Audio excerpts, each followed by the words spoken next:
See if they'll yeah.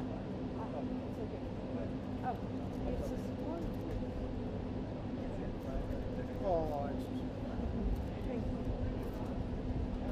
I'll tell him. No. That's the French goal. Those are the French goals.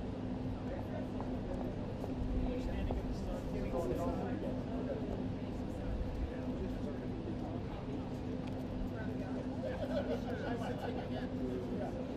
Make it up as we go.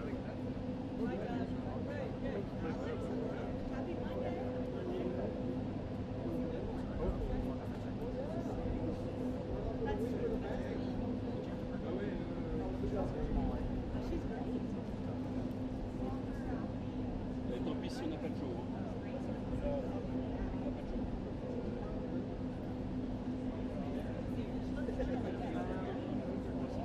Des amis avec le badge vert. Oui, on a le vert. On passe là-bas, en bas.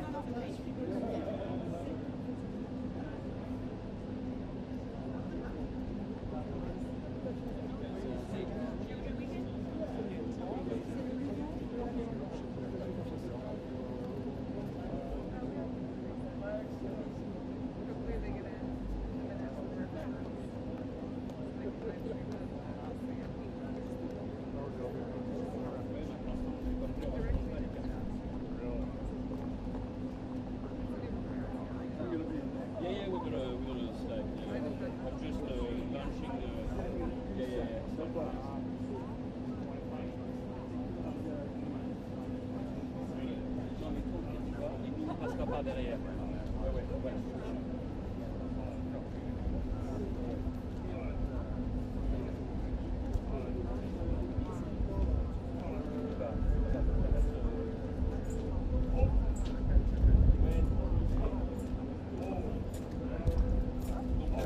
Ready? House. Ready?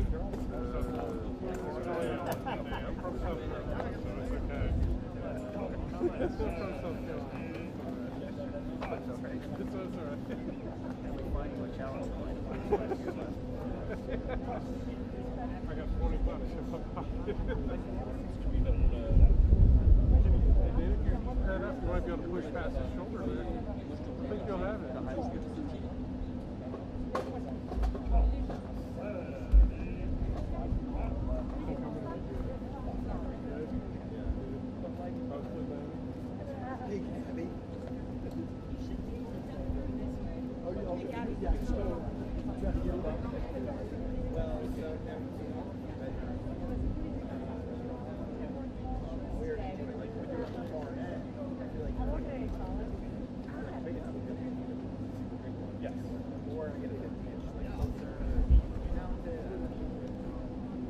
Hey, Micah.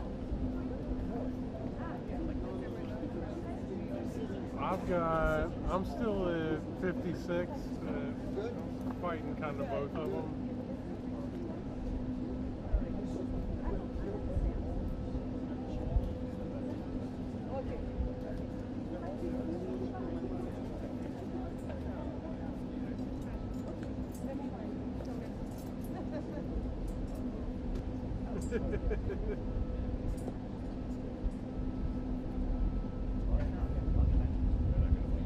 Best behavior, Alex.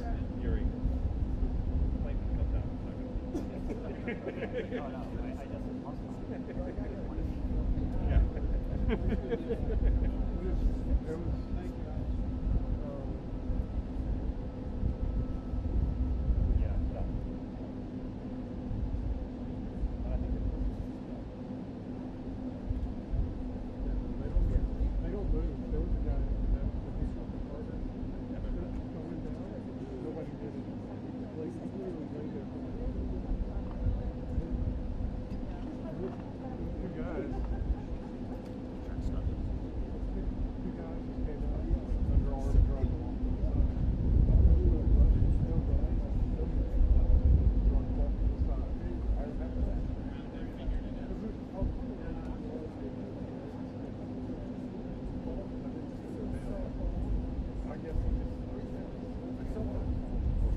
the hawk above you.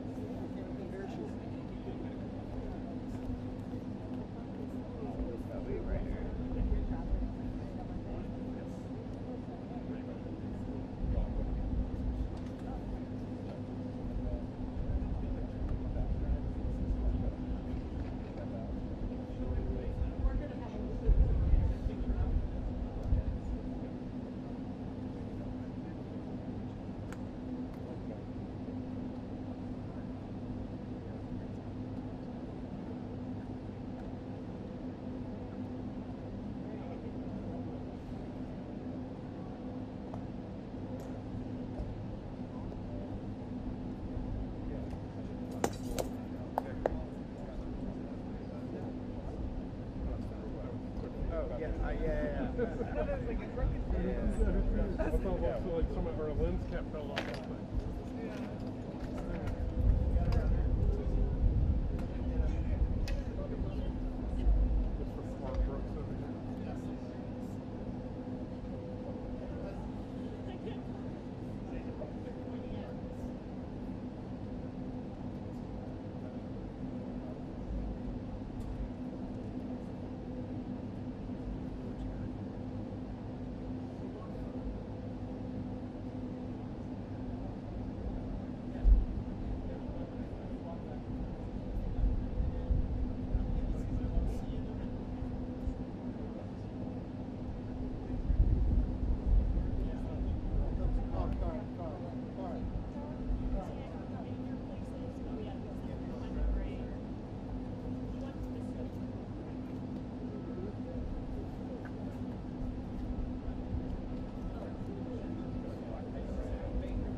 That's not good.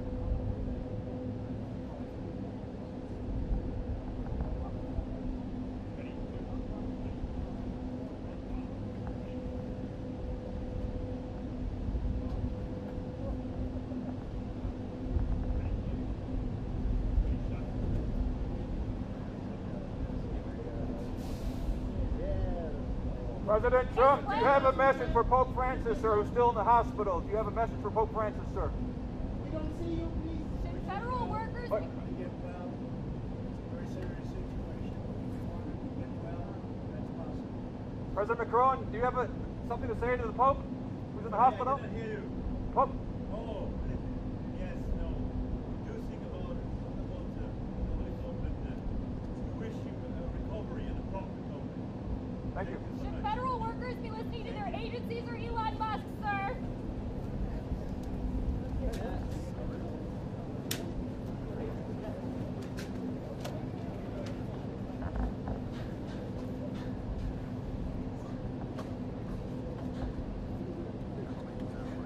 All right. Thank you, buddy. All good. Thank goodness that flag went straight back. How'd that work for everybody? Thank you. As soon as he pulled the flag back, it was good.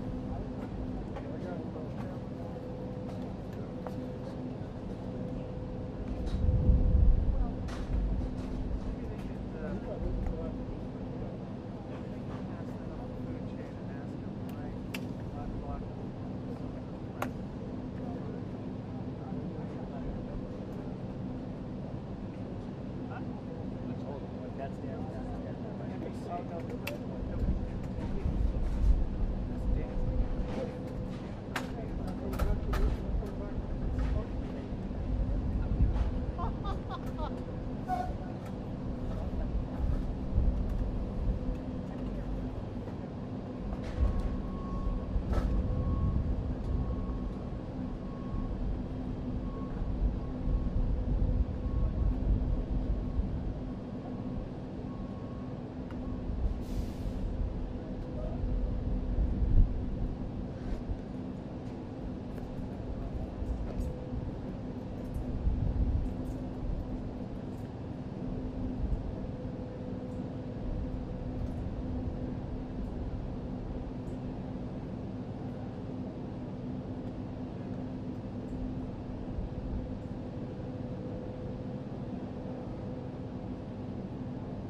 Amerika Birleşik Devletleri kaynaklı olduğu gayet tabii. Tam yalan söylüyor.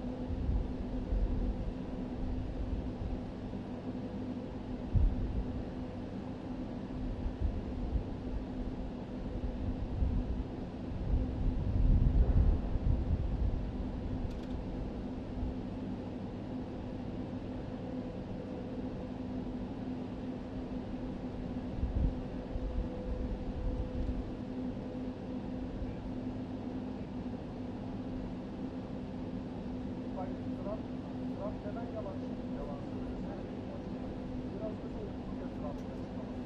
Resmi bir açıklama olarak gitmeyiz zaten. Kendi yazması. Orada ne diyor? Ukrayna'ya gönderilen onlarca milyar dolar ve askeri ekipmanın karşılığını aldığı yani resmi yazı olunca onlarca milyar dolar. Trump kafalar attı hala. 500 milyar dolar istiyor. 500'e yakın bir şey olduğunu söylemesi lazım.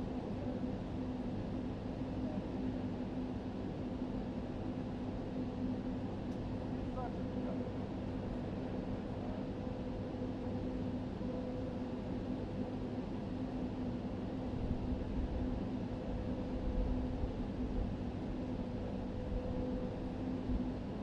Zaten olay şu. Olay şu. 3 milyar dolar ayrılan para. Yani 10 liradan şu an verilen para, şu ana kadar giden para. Yani cepten çıkan para.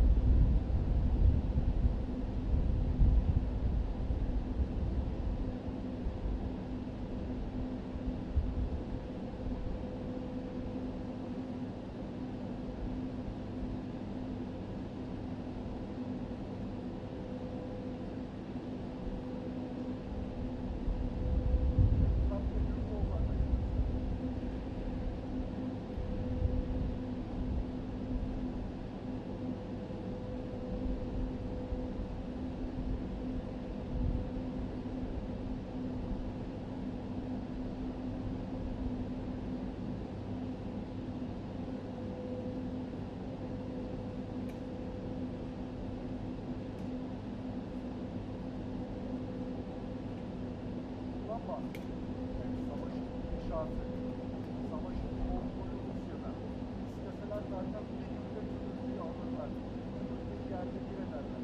Yani senin bir yok. Koldan devletine bırakılmaz. Elinde kolu olmadan bu savaşı devam etsin. Soymana. Kontrol sende değil ki.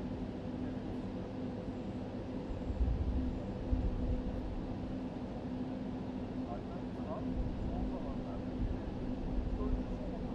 Yani bu açıklamalar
Avrupa orduları Ukrayna'ya barış teklifleri olarak gönderilebilir. Zelenski'yle görüşeceğim dediler. Bu hafta veya önümüzdeki hafta genel asker madenler anlaşması imzalamak için gelebilir. Yani ya bu hafta önümüzdeki hafta buraya gelecek ve maden anlaşması imzalayacak. Zelenski. Putin'le de yakında bir görüşme yapacak. Diyor.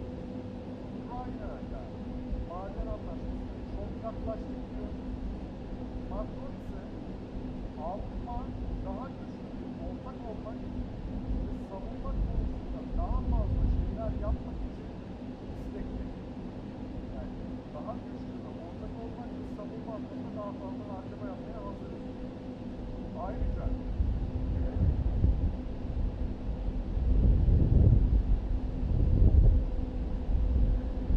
Fransa, NATO içinde daha güçlü bir ortak. Avrupa kıtasında NATO içinde daha güçlü bir Fransa olacak. Zaten yani Fransa'nın arttıracağı savunma harcamaları NATO kapsamında onların yüzdesini arttıracak. Yani daha iyi bir duruma gidecek. Ama benim anladığım şu, yani madem siz bize satıyorsunuz, Amerika artık yok, kendi başınızın çaresine bakıyorsunuz. Biz de daha güçlü olmaya, askeri olarak, savunma sanayi olarak hazırız. Bir de Macron diyor ki, Ukrayna'da sağlam bir barışın garanti edilmesini istiyor. Yani öyle ateşkes yapalım, 2 yıl sonra bir daha saldırsın. Güvenlik garantisi olmadan falan istemiyor. Sağlam bir barış garantisi istiyor. Bu anlaşmada olmalı diyor zaten. Macron'la, bizim başbakanımız Erdoğan'la, hatta bizim de dahil söylediğimiz şey, sağlam, kalıcı bir barış olmalı. Adil bir barış.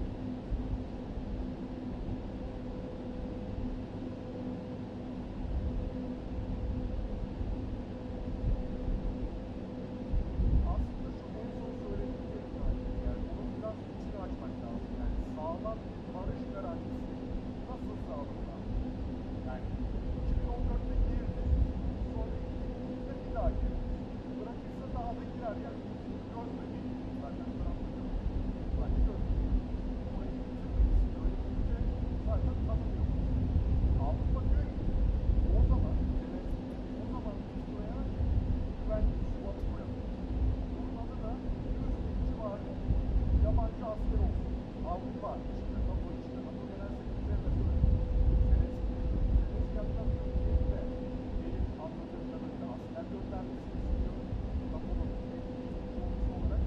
Trump beni karıştırmayın diyor. Ben içinde bakarım. Madenine bakarım. Ben de yarıma bakar. Çekilirim. Siz ne yapıyorsunuz yapın diyor. Zaten birinci sorun da o. Avrupa Birliği'nin Ukrayna'ya gitmesini soruyor. Siz ne yapıyorsunuz yapın.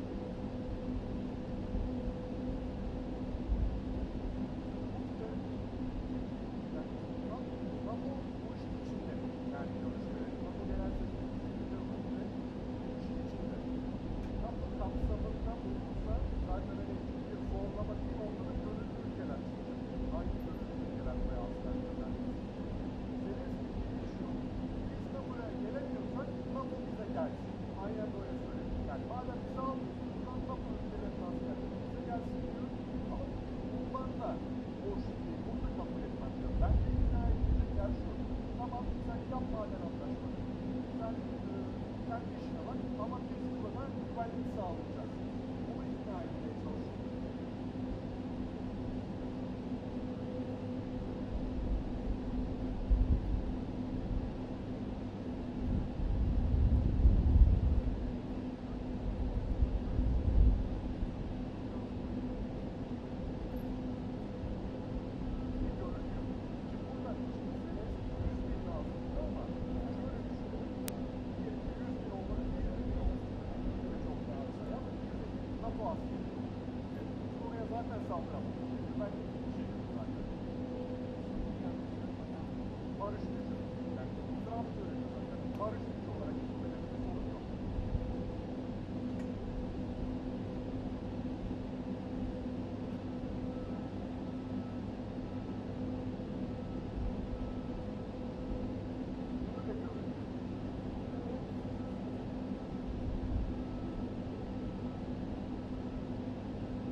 asker göndermeye hazır. Fransız askerleri uzaklaşmaya hazır. İngilizler işte hazırlıklı için zaten bir tane ülke hazır. Şimdiden Ukrayna asker göndermeye.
That may have been mandatory, but I don't want to commit exactly that. But we have had some training, and I know Chief Whalen 21st Century Policing, they helped the International Association of Chiefs of Police draft their crowd management policy. And I can tell you, not with having gone through a full review, which will take some time, consistent with the IACP model policy on crowd management. Chief, just real quick. Yeah, go ahead first. Nick from the PKQ. Just a couple quick questions.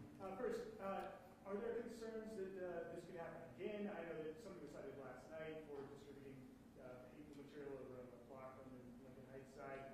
And then second question, I know that there's this report coming. Is there anything that kind of jumps out that might have to happen differently if this does happen? Day in that we had a G7 and President Macron is a very special man in my book. We were together, we did it together, and I think a lot of progress has been made. We've had some very good talks with Russia. We've had some very good talks with others, and we're trying to get the war ended with Russia and Ukraine, and I think we've come a long way in a short period of weeks. And the President's been very helpful also. And we're also talking about trade, various trade deals that we will be doing with France, and we'll be discussing a little bit further. Then we'll have a press conference later on. You can ask some questions. We'll be having a press conference in a little while. We're going to have lunch with the entire French staff, and we look forward to it. And again, the relationship's been very special with France and very special with this gentleman on my right. And we look forward to keeping that going for a long period of time. Thank you very much. Thank you. Thank you, Mr. President. Thank you. Thank you. No, thank you. I want to thank Mr. President for his hospitality. We had a good discussion this morning for the G7 here.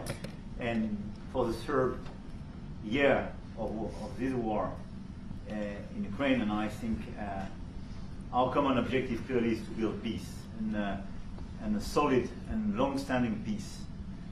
And this is what we will discuss, obviously, because I have great respect for bravery and the resistance of Ukrainian people, and we do share the objective of peace, but we are very aware of the necessity to have guarantees and a solid peace in order to stabilize the situation.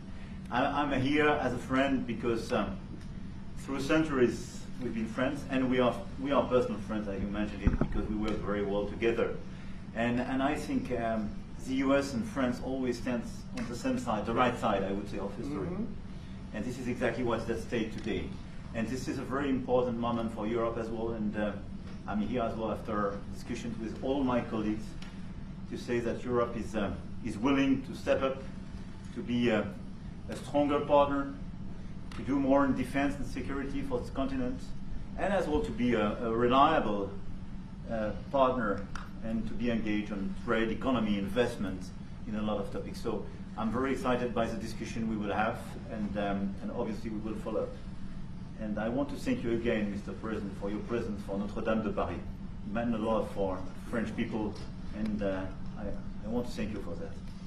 That's the cathedral, and they've done a fantastic job. The President's done a great job in bringing it back. That was a terrible thing, like, what, 5 years ago? Yeah. Watching that burn was a very horrible sight, and you've done a fantastic job in bringing it back, so I congratulate you. Thank you for being here. Thank you very much. Anybody want to ask a question or two? Is that it? Before this question. Reached an agreement with the Ukrainians on the critical minerals deal. It looks like we're getting very close. The deal's being worked on, and we're, I think, getting very close to getting an agreement where we get our money back over a period of time. But it also gives us something where I think it's very beneficial to their economy, to them as a country. But, you know, we're in for $350 billion. How we got there, I don't know, but that's a lot of money, a lot of money invested, and we had nothing to show for it. And it was the Biden administration's fault. The Europeans are in for about $100 billion, and they do it as in the form of a loan. And the Europeans have been great on this issue. They understood it wasn't fair, and we were able to work something out. But with the Ukrainians, I think I can say that we're very close. Scott's around here someplace, and I think we can say that we're very, hi Scott, I think we're very close. Do you have something to say about that, Scott? We are very close. The Good. 1 yard line. All right, good. Mr. President, Monsieur would any President, security Monsieur guarantee for President. Ukraine? What? Would a mineral deal include a security guarantee for Ukraine?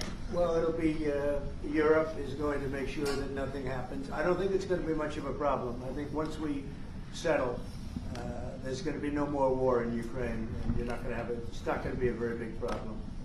That's going to be the least of it. Mr. President, I'm hearing from the Greek media reporting that the U.S. has agreed to shut down a military base in Greece that's been a logistical hub for NATO. That who shut down? That the U.S. has agreed to shut it down at the request of Turkey and Russia. Is that all true? Marco, do you have anything to say? Sure, that's a no. That's a no. Mr. President, Monsieur Is it a President. no? You said? It's a no, sir. It's not a correct story. Thank you. Mr. President, how do you react to people in Europe who say that you are abandoning Ukraine and that you are going to sacrifice the security of Ukraine by making a deal with Vladimir Putin? Now, we're helping Ukraine like nobody's ever helped Ukraine before. And I can say this, if I didn't become president, Ukraine would right now still be at a level where there would be no even thinking about a peace. And it was, it's a sad thing that this happened. This would have never happened, this war, if I were president. Zero chance. And it has happened. So my function is to get you out of the war, get them out of the war, let them live. It's a bloody war, it's a horrible war. Thousands of people are being killed a week. And I would say Russia, maybe 700,000 people. I think Ukraine probably a similar number. And that's not talking about the towns and the cities that have been blown up. That's talking about soldiers. This has been a horrible, bloody mess. And we're going to get it solved. We got to get it solved. And you know, we're not talking about America's soldiers. Soldiers from this country. We're talking about Russia and Ukraine. But on a humanitarian basis, we have to get this very, very bloody, savage problem solved. And I will say this also, it could lead to World War III if it's not solved. You know, there'll be a point at which it's not going to stop at those two countries. Already there's such involvement from other countries. And it could really lead to a very big war, World War III. And we're not going to let that happen either. Would you support the idea to send European troops in Ukraine to back the ceasefire? European troops may go into Ukraine as peacemakers. So when the agreement is done, they can watch that everything is followed properly. I don't think that's going to be a problem. And a lot of the European countries, I think, I don't want to speak for France, but I know that the presidents talked about doing that also. I think that'll be a very good day when we can go in as peacekeepers as opposed to what's going on right now with everybody being killed. Will they have U.S. backing, those troops going into Ukraine? Will they have U.S. backing from U.S. troops? Well, we're going to have a backing of some kind, and obviously the European countries are going to be involved, and I don't think you're going to need much backing. I think that's not going to be a problem. Once an agreement is signed, Russia's going to get back to its business, and Ukraine and Europe are going to get back to their business. I don't think it's going to be a problem. Mr. President, could you meet with President Zelensky soon? What? Could you meet with President Zelensky soon? I will be meeting with President Zelensky. In fact, he may come in this week or next week to sign the agreement, and which would be nice. I'd love to meet him. Would meet at the Oval Office. So the agreement's being worked on now. They're very close to a final deal. It'll be a deal with rare earths and various other things, and he would like to come, and I understand it, here to sign it, and that would be great with me. I think they then have to get it approved by their council or whoever might approve it, but I'm sure that will happen. Monsieur le Président Macron, est-ce que Yeah, at some vous point pouvez I'll rappeler ce qui a be été dit par meeting with le président President Putin also, yes. Trump? I don't know when we speak. We're trying to get this thing worked out, but yeah, at some point I'll be meeting with President Putin too. Monsieur Macron, s'il vous plaît, est-ce que vous pouvez nous dire quelques mots en français? So I can say a few words in French. Yes, please. No, le président l'a dit, je pense que c'est un moment important. C'est un moment important de la discussion. On veut bâtir la paix en Ukraine et le bilan qui a été rappelé, une réalité, il y a d'1 million de morts et de blessés depuis le début de ce conflit et de cette guerre d'agression. Notre volonté, c'est que cette paix dure, parce que nous avons déjà eu un cessez-le-feu et une paix qui n'a pas été respectée. C'était les accords de Minsk, 1 puis 2. Et donc le corps de cette discussion, c'est de s'assurer d'abord qu'il y ait un cessez-le-feu, ensuite que les Ukrainiens soient impliqués. Et je pense que ce que vient de dire à l'instant le président Trump est très important, c'est-à-dire qu'il va rencontrer rapidement le président Zelensky pour signer cet accord sur les minerais critiques et les terres rares, et que c'est aussi un moyen d'avoir une implication américaine forte. Les Européens sont prêts à prendre leur charge sous des formes diverses de soutien à l'armée ukrainienne, de présence y compris pour s'assurer que la paix soit durable. Et l'implication dans la durée des États-Unis d'Amérique à travers cet accord est une bonne chose. Et donc tout est encore à construire, et je ne peux pas préempter les discussions. Mais nous partageons le même objectif, et ce qu'on a discuté ce matin pendant 1 heure après la visioconférence ensemble, et ce qu'on va continuer de travailler, et sont pour moi des bonnes avancées. Et l'annonce de... Est-ce que l'intégrité territoriale de l'Ukraine est encore un objectif crédible? Spoken about this just a moment ago. This is exactly what we want to do. We want to build peace with Ukraine. As President Trump mentioned, there are already 1 million dead and wounded in Ukraine since the war began. We had a ceasefire in the past that was not respected. This was under the Minsk Agreements 1 and 2. President Trump, as he said, will be meeting with President Zelensky to sign a deal on rare earths, and we are pleased to see this very strong American involvement. Europe, of course, also stands ready to support Ukraine in various ways, supporting its military. And we don't want to preempt any sort of discussions that are currently underway, but we do share the same objective of building this lasting peace. I just want to tell you a little story. So we were at the Eiffel Tower having dinner with your wonderful wife and with my wonderful wife, and we came out and he started speaking the French deal. And we didn't have an interpreter, and he was going on and on and on, and I was just nodding, yes, yes, yes. And he really sold me out, because I got back the next day and I read the papers. I said, that's not what we said. He's a smart customer, I will tell you that. How would you qualify your relationship? Mr. President, you called Zelensky a dictator. Would you use the same words regarding Putin? I don't use those words lightly. I think that we're going to see how it all works out. Let's see what happens. I think we have a chance of a really good settlement between various countries. And, you know, you're talking about Europe, and you're talking about Ukraine as part of that whole situation. The other side has a lot of support also. So let's see how it all works out. It might work out. Look, you can never make up lives. The one thing you can make up the money, but you can't make up the lives. A lot of lives lost. I think probably a lot more lives than people are talking about. It's been a rough war, but I think we're close to getting it solved. Go ahead. Do you think that DOGE could benefit from more streamlined communications? There was that email telling employees to give 5 things that they've done last week. Agency heads then told people to ignore it. You're talking about the last email that was sent, where he wanted to know what you did this week. You know why he wanted that, by the way? I thought it was great. Because we have people that don't show up to work and nobody even knows that they work for the government. So by asking the question, tell us what you did this week, what he's doing is saying, are you actually working? And then if you don't answer, like you're sort of semi-fired or you're fired, because a lot of people are not answering because they don't even exist. They're trying to, that's how badly various parts of our government were run by, and especially by this last group.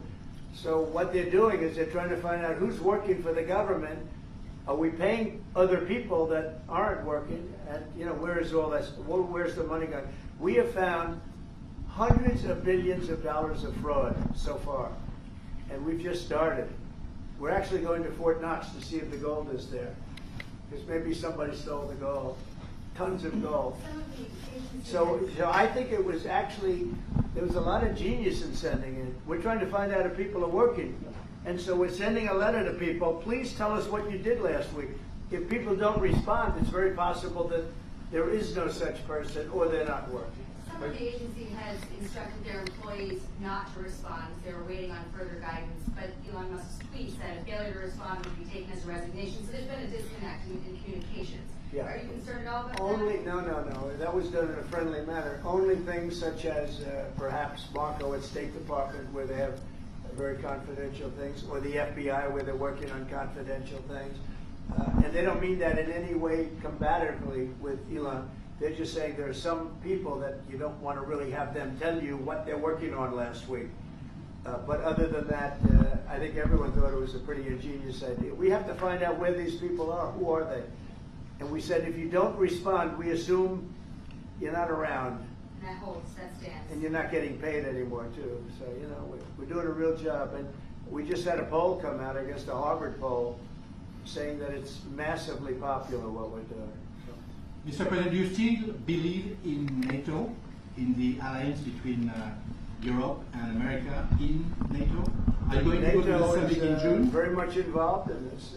When I first got elected at the very beginning, first term, I got hundreds of billions of dollars put into NATO. NATO had no money because they hadn't paid for years. And I said, look, if you don't pay, and we're not going to be a part of NATO, we're not going to protect, we're not going to do what we're supposed to do. And we took in hundreds of billions of dollars into NATO. No, NATO is a good thing if it's done properly and if it's used properly.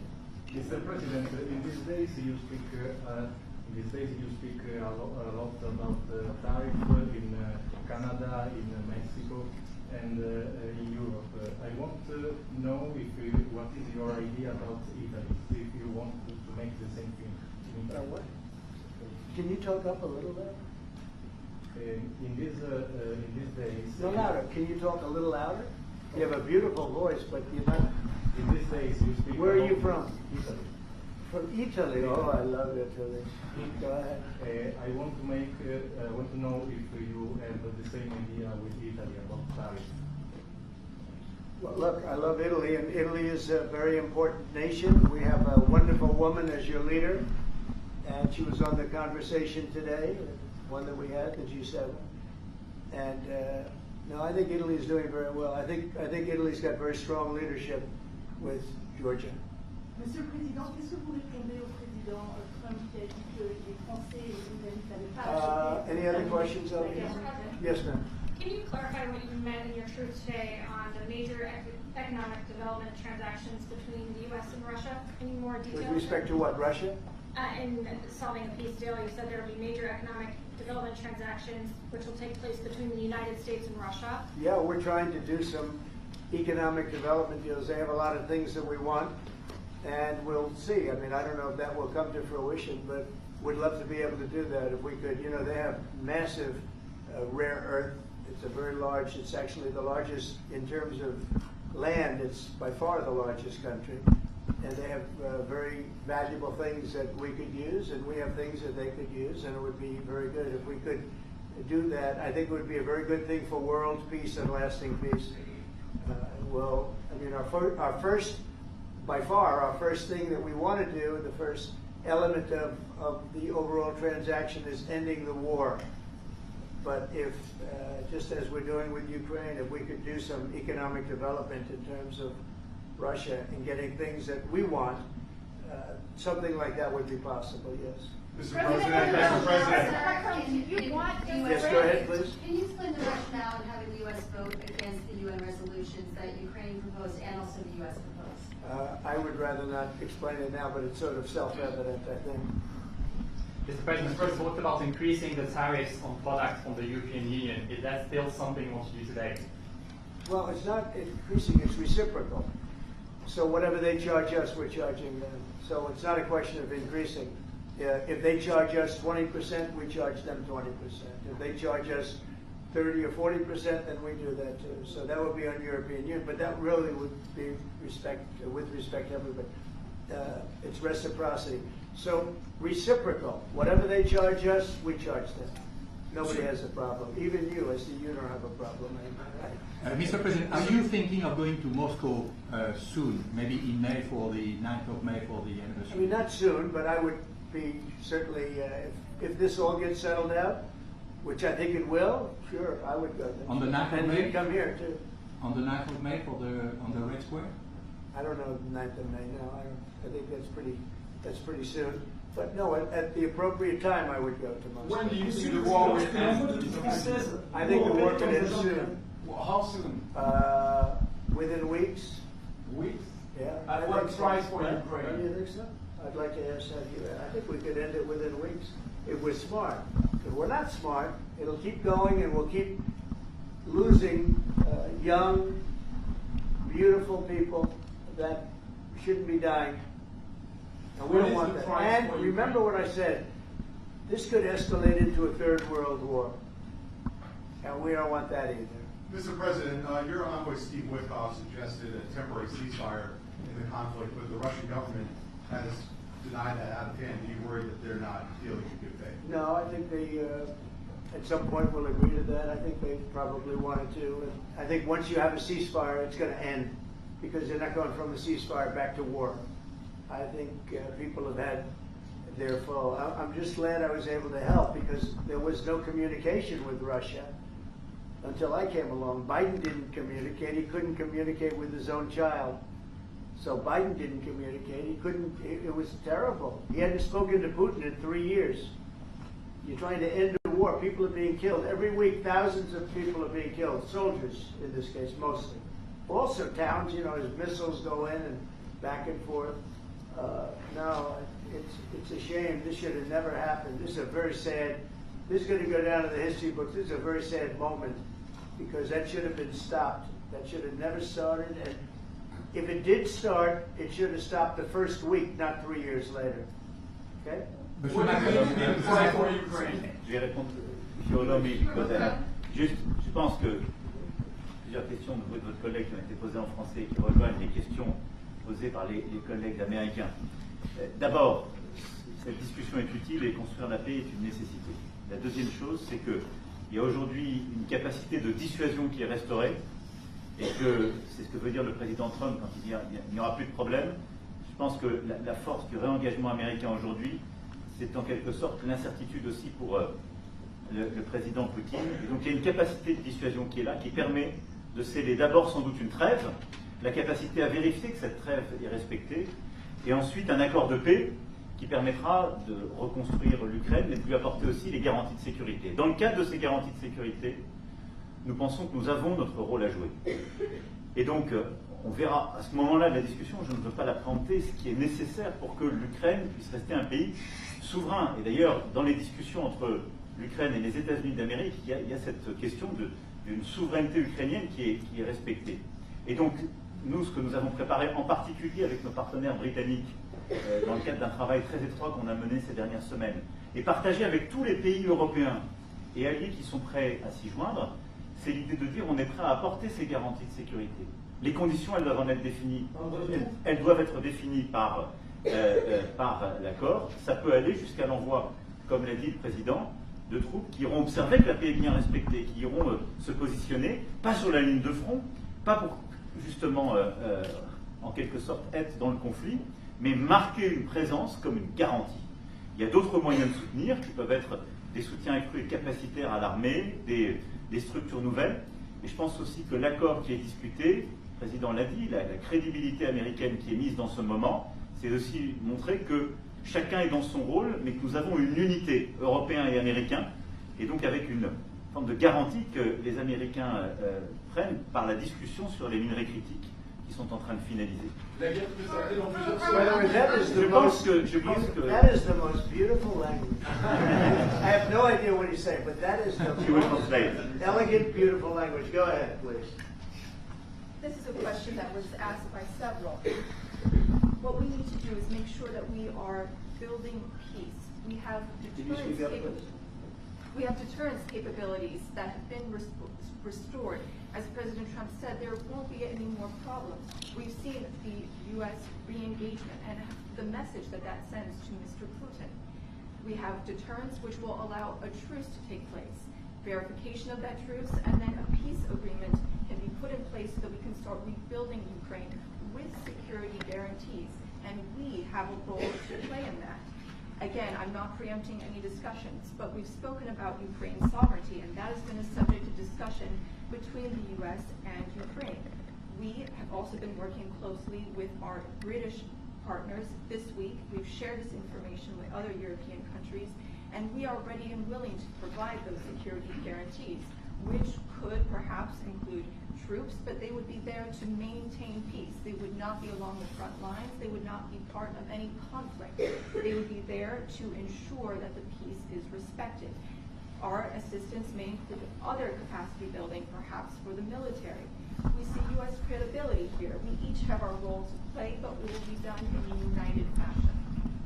Mr. President, do you think that Ukraine should give up a part of this territory? Well, we're going to see. It's a negotiation that's just starting, and they've been fighting, and there's been a lot of land that's been taken. So we'll have to see how that works out. That's part of the negotiation. I will say there was great unity in that room today, via Skype or whatever. But it was great, tremendous unity today in that room with the other countries. Ukraine wants those territories back. Can they take it back? What they lost in the past years? That's not an easy thing to do, is it? Right? It's not an easy. It's asking whether or not you can take back the land that they lost.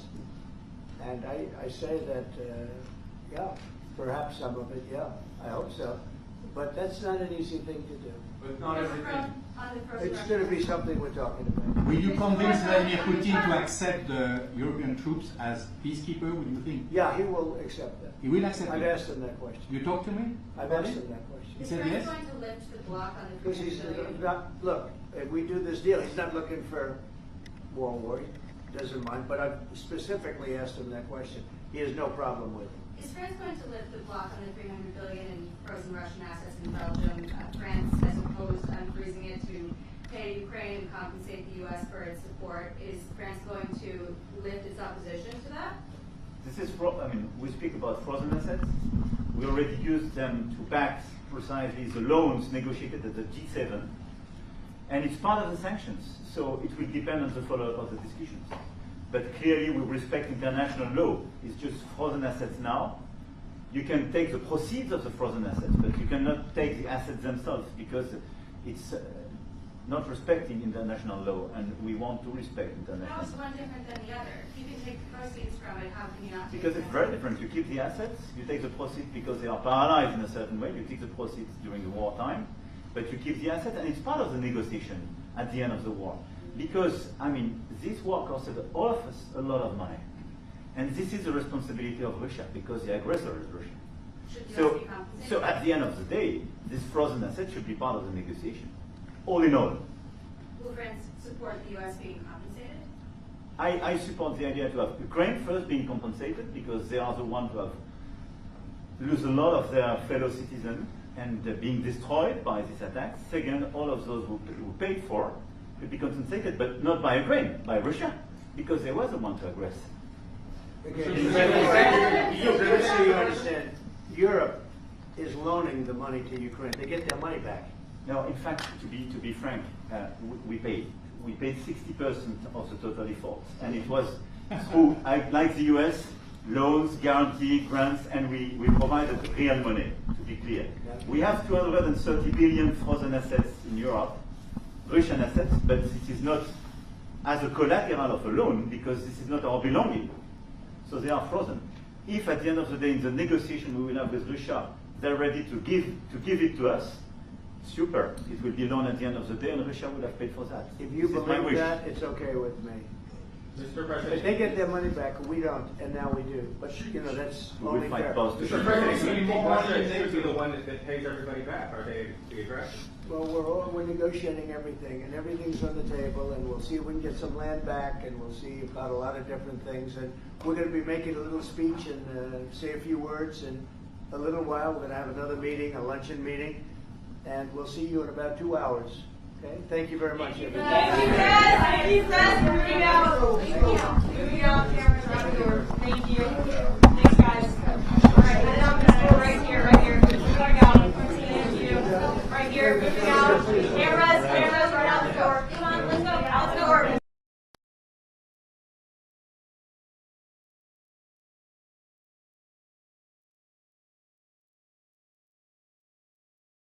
Reuters service.